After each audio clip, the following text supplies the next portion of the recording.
sucking the blood of my people, and they're saying the cups inside are empty. God of vengeance, where are you? Arise. Where are you? Arise. Where are you? Arise. These are not empty cross here. Come. My people are in. Pastor Ezekiel Dachomo, a well-known figure in Plateau State, recently took to social media, leaving many in shock and awe with his emotional and fiery response to a statement made by the controversial Islamic scholar Sheik Ahmad Gumi. In a viral video, Pastor Dachomo can be seen crying bitterly and praying for divine vengeance against Gumi after the cleric made a statement about Christian coffins being empty. The video shows Pastor Dachomo deeply anguished, passionately asking, "Where are you, God of vengeance?" and calling for the blood of the deceased to fight back against the claim made by Sheik Gumi. The video stirred intense debate and further deepened the ongoing tensions surrounding religious divides in Nigeria. Now, you might be wondering, what could have made Pastor Dachomo so upset to the point where he'd invoke such a powerful prayer?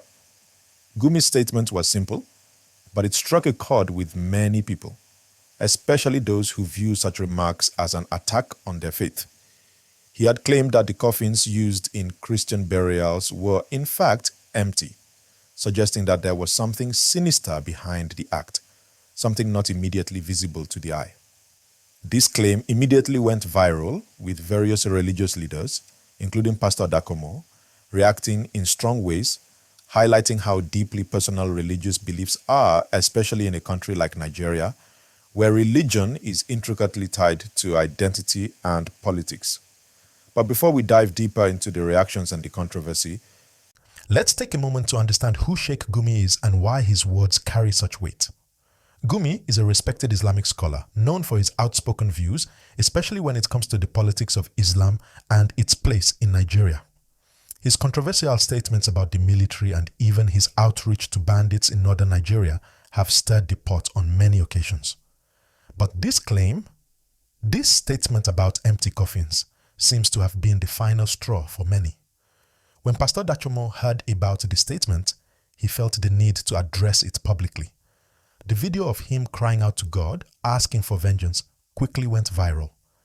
As he prayed for the blood of those buried to fight back, the emotional weight of his words was not lost on the viewers.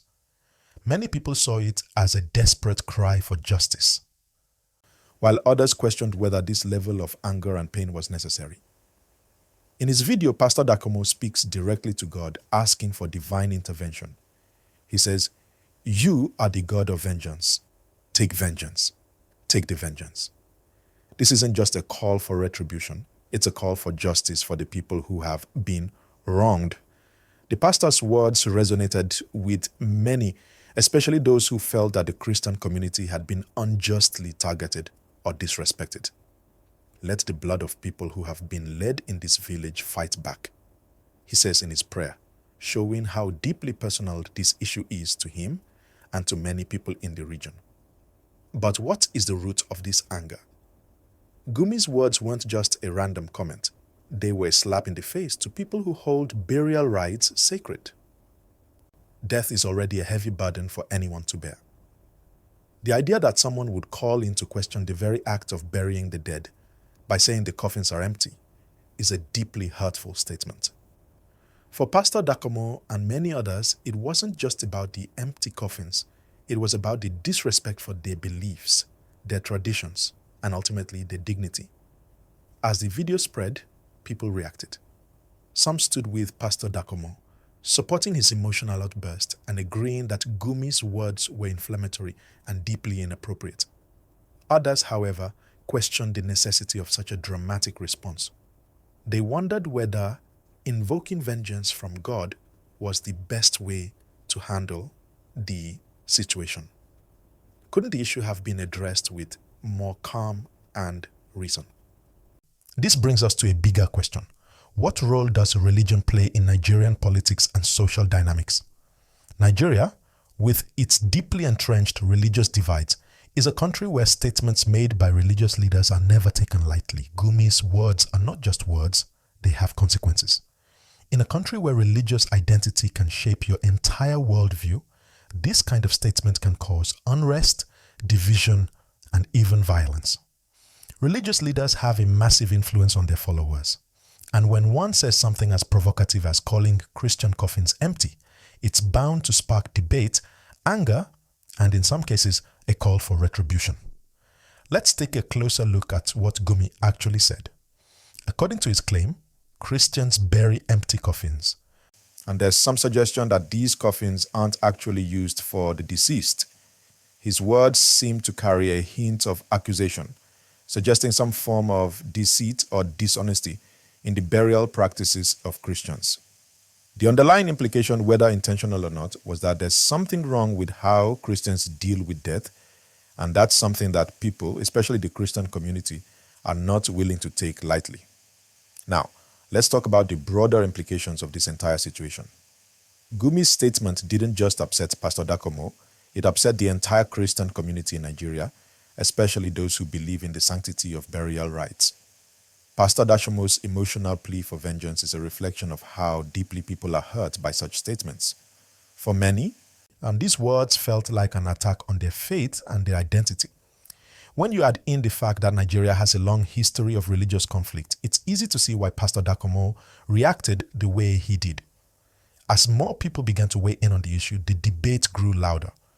Some sided with Pastor Dachomo, seeing him as a defender of the Christian faith, while others criticized his response as excessive. The divide was clear. This wasn't just about a statement made by an Islamic scholar. This was about the very fabric of religious coexistence in Nigeria. When religious leaders speak, their words matter. And when those words are controversial, they have the power to either build bridges or tear them down. At the heart of this controversy is the question of how religious leaders should respond to such provocative statements. Should they respond with anger, as Pastor Dachomo did, or should they call for peace and understanding? Is it enough to simply condemn the statement, or should they seek divine justice as Dachomo did? These are difficult questions, and there's no easy answer. In a country like Nigeria, where religion is so tightly intertwined with everyday life, such questions can have real-world consequences.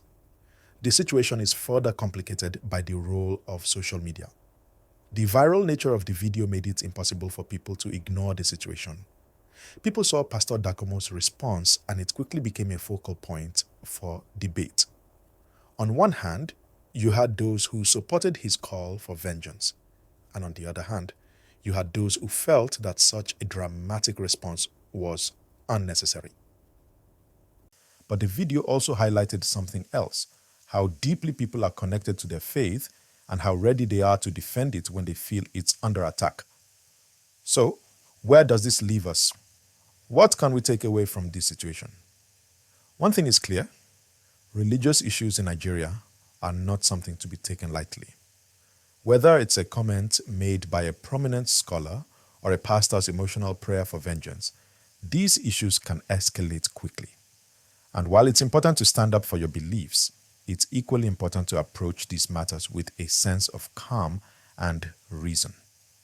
Vengeance may seem justified in the heat of the moment, but what will it accomplish in the long run? In the end, the story of Pastor Ezekiel Dachomo and Sheik Ahmad Gumi is about more than just one controversial statement. It's about the intersection of faith, politics, and identity in Nigeria.